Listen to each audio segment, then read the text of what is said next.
Sometimes when you want to have visible wood in a CLT dwelling, there's an important parameter you need to consider. Let's say you have the building frame here, and this is unit separation junction. So if you have apartment 1 here and apartment 2 here, and you want visible wood, then if the CLT structure is continuous, you will have flanking transmission problems here through this path. So the only way that I know of to make this work is that you have to make these floor structures separate. This needs to be one CLT element and this needs to be another. So they cannot be continuous. And that way you can reduce this flanking transmission path. And that's something you need to do if you want to have the visible wood in the ceiling.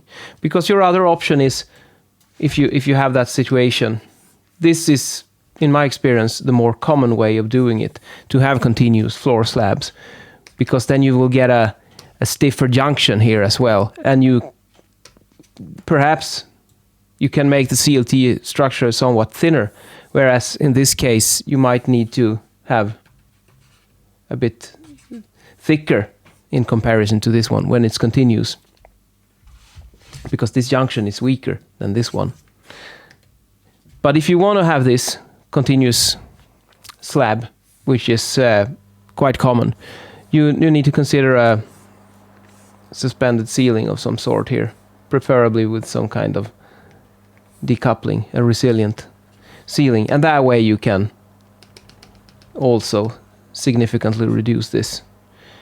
I think measurement wise you will, if you go for this one with a proper wall, it's gonna be below 50 dB is my gut feeling. And the Swedish requirements between dwellings is like this: DNTW plus the C50 to 3150 needs to be above 52 dB. And you won't probably reach 52 if you have this one coming in full force. So think about that. It's an important design choice that you have to make early on. If you really need the visible wood, you have to go for this solution, probably. Yeah, that's all for tonight. See you later.